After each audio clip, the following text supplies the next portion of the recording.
Welcome everyone.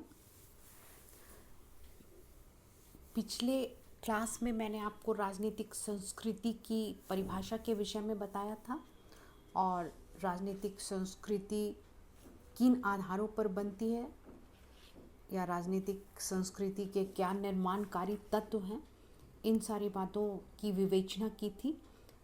आज एक बार फिर मैं आपको राजनीतिक संस्कृति या पॉलिटिकल कल्चर के विभिन्न प्रकारों के विषय में बताने वाली हूँ। जहाँ तक राजनीतिक संस्कृति की बात है और जहाँ तक संस्कृति की बात है, सर्वप्रथम हम यह समझ लें कि संस्कृति जो एक धारणा है वह मानव के व्यवहार के तरीके, मानव की मान्यताएं, उसके विश्वासों, सम्मान, कर्तव्य और भौतिक उन्नति को सम्मिलित करती है। जब यही सब बातें राजनीतिक क्षेत्र में आ जाती हैं तो हम इन्हें राजनीतिक संस्कृति में सम्मिलित करते हैं। मूल तौर पर अगर राजनीतिक संस्कृति की परिभाषा के विषय में कहा जाए तो राजनीतिक संस्कृति उन विश्वासों, भावनाओं और समाज के मूल्यों से मिलकर बनती है जिनका संबंध राजनीतिक प्रश्नों और राजनीतिक पद्धति से होता है।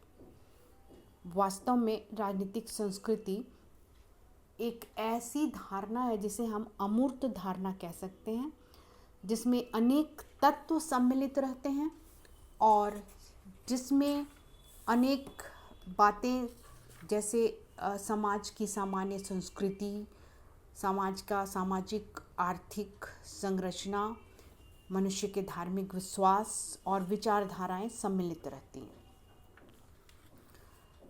राजनीतिक संस्कृति एक नई अवधारणा है और अगर हम राजनीतिक संस्कृति के प्रकारों की बात करें तो राजनीतिक संस्कृति के कई प्रकार माने जाते हैं।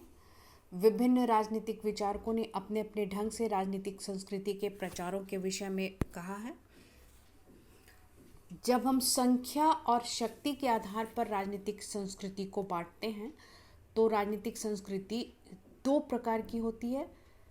पहली है अभिजनात्मक संस्कृति, इलिस्टिक कल्चर, और दूसरी है जन संस्कृति, मास कल्चर। अभिजन लोगों की संस्कृति अभिजनात्मक संस्कृति कहलाती है और सामान्य लोगों की संस्कृति जन संस्कृति कहलाती है। अगर हम गतिशीलता या परिवर्तन की दृष्टि से राजनीतिक संस्कृति को बांटते हैं तो राजनीतिक संस्कृति दो भागों में बढ़ जाती है, मंद परिवर्तनवादी या स्थिरतावादी तथा क्रांतिकारी या प्रगतिशील।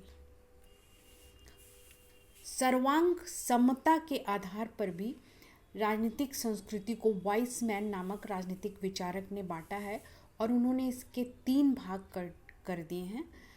पहला संकुचित, दूसरा प्रजाभावी और तीसरा सहभागी। संकुचित राजनीतिक संस्कृति परंपरागत राजनीतिक ढांचे के लिए, प्रजाभावी राजनीतिक संस्कृति केंद्रीय सत्तावादी ढांचे के लिए और सहभागी राजनीतिक संस्कृति प्रजातांत्रिक राजनीतिक ढांचे के लिए सबसे ज़्यादा उपयुक्त होती है।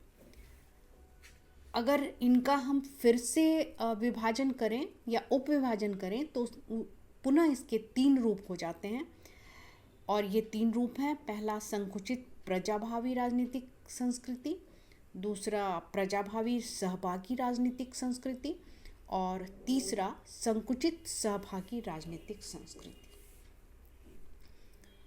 अब हम प्रोफेसर फाइनर के राजनीतिक संस्कृति के विभाजन को देखते हैं।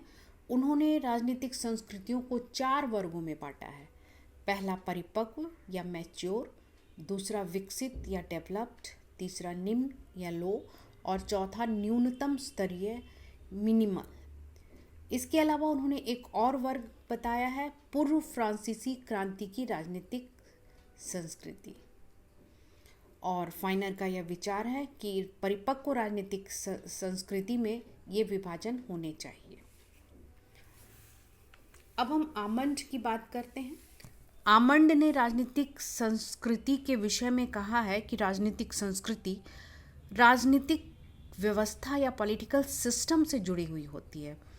इसलिए राजनीतिक संस्कृतियों का विभाजन राजनीतिक व्यवस्थाओं की भूमिका के संदर्भ में किया जाना चाहिए। उन्होंने 4 वर्गों में राजनीतिक संस्कृतियों का विभाजन किया है और उनका पहला विभाजन है आंग्ल अमेरिकी राजनीतिक व्यवस्था या एंग्लो अमेरिकन पॉलिटिकल सिस्टम। आंग्ल अमेरिकी राजनीतिक व्यवस्था में बहुमूल्यों वाली मल्टी वैल्यूड राजनीतिक संस्कृतियां मिलती हैं, जिनमें जनसंख्या की एक बड़ी मात्रा व्यक्तिगत स्वतंत्रता, जनसाधारण के कल्याण की सुरक्षा आदि मूल्यों के किसी भी मात्रा में मिश्रण को प्राप्त करने में विश्वास किया जाता है। ऐसी संस्कृति ब्रिटेन, अमेरिका, स्कैंडिनेवियन देशों और स्विट्जरलैंड आदि में पाई जाती है। आमंड का दूसरा वर्गीकरण है महाद्वीप यूरोपीय राजनीतिक व्यवस्था, कॉन्टिनेंटल यूरोपियन पॉलिटिकल सिस्टम। महाद्वीप यूरोप के देशों फ्रांस, जर्मनी, इटली आदि में राजनीतिक संस्कृति सामंजस्यकारी होने की अपेक्षा खंडित होती है, क्योंकि समाज के विभिन्न वर्गों ने सांस्कृतिक विकास के भिन्न भिन्न नमूने स्थापित किए हैं। यह वहाँ की राजनीतिक व्यवस्था है। आमंड का तीसरा विभाजन है अपश्चिमी या आंशिक रूप से पूर्व औद्योगिक राजनीतिक व्यवस्था, नॉन वेस्टर्न और partially pre industrial political system. अनेक पुराने उपनिवेशों तथा अविकसित या विकासशील देशों में परंपराओं और आधुनिकता अथवा औद्योगिक विकास का विभिन्न मात्रा में मेल इस प्रकार की राजनीतिक संस्कृति में देखा जाता है। इन देशों की राजनीतिक व्यवस्था को मिश्रित कहा जाता है और इनमें से जिन देशों के द्वारा लोकतंत्र को अपना लिया गया है वहाँ भी राजनीतिक संस्कृति का विकास हो रहा है। भारत और एशिया अफ्रीका के तथाकथित प्रजातंत्र में इस प्रकार की राजनीतिक संस्कृति पाई जाती है। आमंड का चौथा वर्गीकरण है सर्वाधिकारवादी राजनीतिक व्यवस्था, टोटलिटेरियन पॉलिटिकल सिस्टम। सर्वाधिकारवादी राज्यों में ऐच्छिक संघ नहीं बनाए जा सकते हैं। संचार साधनों पर सरकारी अभिकरणों का नियंत्रण रहता है और शासन की संपूर्ण शक्ति ऐसे अधिकारी तंत्र में रहती है जिसे एक ही विचार वाला राजनीतिक दल कहा जाता है। इन तत्वों के परिणाम स्वरूप उनकी राजनीतिक संस्कृति देखने में सामंजस्यकारी है, किंतु उनका सामंजस्य बनावटी है। इस प्रकार हमने राजनीतिक संस्कृति के विभिन्न विभाजन को देखा, परंतु ऐसा नहीं है कि राजनीतिक संस्कृति पर आक्षेप नहीं किए जाते।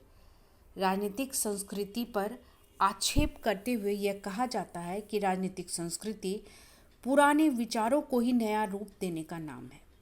इसमें न कोई सर्वमान्य सांस्कृतिक संकेत निर्धारित हो पाए हैं और न ही पद्धतियों पर मतैक्य होता है। यह भी कहा जाता है कि राजनीतिक संस्कृति की विशेषताओं का ज्ञान तो अंतर्दृष्टि और अंतर्प्रज्ञा के आधार पर ही किया जा सकता है। इस संबंध में शोध फैलाने की न तो कोई आवश्यकता है न ही उसका कोई उपयोग। अब हम राजनीतिक संस्कृति के पर लगाए गए दूसरे आक्षेप को देखते हैं। राजनीतिक संस्कृति निरंतर अत्यधिक जटिल, गहन और विकसित होती जाती है और उसकी संरचनाओं और संस्थाओं का निरंतर विकास होता रहता है।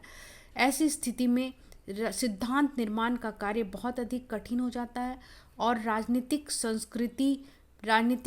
संरचनाओं को सही रूप में पहचाना नहीं जा सकता और इस कारण राजनीतिक संस्कृति की पहचान करना दुर्लभ हो जाता है। ये राजनीतिक संस्कृति पर आक्षेप लगाए जाते हैं, परंतु इन आक्षेपों के बावजूद आज राजनीति शास्त्र में राजनीतिक संस्कृति की धारणा का बहुत अधिक महत्व है। वर्तमान समय में राजनीति विज्ञान के अंतर्गत 2 प्रकार के अध्ययन किए जाते हैं। पहला अध्ययन व्यवहारवादी है, जिसमें अध्ययन के क्षेत्र में व्यक्ति के राजनीतिक व्यवहार की मनोवैज्ञानिक व्याख्याएं की जाती हैं, जिसे सूक्ष्म विश्लेषण या माइक्रो एनालिसिस कहा जाता है। दूसरी ओर राजनीतिक समाजशास्त्र के सामान्य चल तत्वों पर आधारित अध्ययन भी किया जाता है, जिसे स्थूल अध्ययन या मैक्रो एनालिसिस भी कहा जाता है। राजनीतिक संस्कृति में इन दोनों ही बातों का अध्ययन किया जाता है और इस दृष्टि से राजनीतिक संस्कृति का सिद्धांत मनोविज्ञान और समाजशास्त्र को एकीकृत करने का प्रयास करता है। इसके अलावा राजनीति विज्ञान के क्षेत्र में राजनीतिक संस्कृति इस बात का एक प्रयास है कि राजनीतिक विचारधारा के औचित्य, संप्रभुता, राष्ट्रत्व और विधि शासन जैसी अवधारणाओं के अध्ययन के लिए यह विशेषतः जिम्मेदार है। राजनीतिक संस्कृति राजनीतिक घटनाओं और उन घटनाओं की प्रतिक्रिया में लोगों के व्यवहार के बीच एक महत्वपूर्ण कड़ी का काम करती है, क्योंकि यद्यपि व्यक्तियों और समूहों का राजनीतिक व्यवहार प्रशासनिक कर्मचारियों के कार्यों, दलों और उम्मीदवारों के चुनाव अभियानों, युद्धों और इसी प्रकार की अन्य बातों से प्रभावित होता है, फिर भी इससे भी अधिक यह उस अर्थ या उन अर्थों से प्रभावित होता है जिसमें पर्यवेक्षकों द्वारा उन घटनाओं को आधार दिए जाते हैं और उनके साथ जोड़े जाते हैं। राजनीतिक संस्कृति के इस महत्व को देखते हुए राजनीतिक वैज्ञानिक उससे संबद्ध सिद्धांत विकसित करने के प्रयास में हमेशा लगे हुए हैं। आमंड, वर्बा, पाई, स्कॉट, रोज और बारगुन आदि ने इस दिशा में प्रमाणित शोध कार्य प्रस्तुत किए हैं। इस प्रकार के अध्ययनों में सबसे ज़्यादा महत्वपूर्ण लुसियन पाई और सिडनी वर्बा द्वारा लिखी गई पुस्तक political culture and political development है। इस ग्रंथ में Japan, England, Germany, Turkey, Bharat, Ethiopia, Italy, Mexico, मिस्र और पूर्व सोवियत संघ से संबंधित विभिन्न प्रकार की रचनाएं संग्रहित हैं। ये बहुत ही महत्वपूर्ण पुस्तकें हैं और इसमें राजनीतिक संस्कृति के उन पहलुओं को अलग से स्पष्ट कर दिया गया है जो राजनीतिक परिवर्तनों की समस्याओं से सबसे ज़्यादा संबंधित हैं।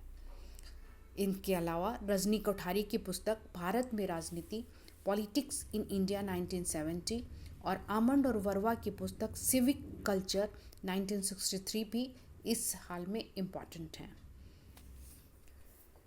भारत जैसे देशों के संदर्भ में राजनीतिक संस्कृति की अवधारणा बहुत ही महत्वपूर्ण है। हमने भारत में एक धर्मनिरपेक्ष लोकतंत्रीय व्यवस्था को तो अपना लिया है, लेकिन इस व्यवस्था की सफलता के लिए जिस राजनीतिक संस्कृति की आवश्यकता है, हम अभी तक उसे विकसित नहीं कर पाए हैं। आज आवश्यकता इस बात की है कि हम समाजीकरण के माध्यम से एक धर्मनिरपेक्ष और लोकतंत्रीय राजनीतिक संस्कृति को विकसित करने की चेष्टा में जुट जाए। यही राजनीतिक संस्कृति की सार्थकता है। इस प्रकार प्यारे विद्यार्थियों, हमने यह जाना राजनीतिक संस्कृति की परिभाषा हम कैसे दे सकते हैं, राजनीतिक संस्कृति के विभिन्न आधार क्या हैं और राजनीतिक संस्कृति को किन आधारों पर बांटा जा सकता है। उम्मीद करती हूँ कि मेरे इस व्याख्यान से राजनीतिक संस्कृति के कंसेप्ट की अवधारणा आप में क्लियर हो गई होगी। धन्यवाद।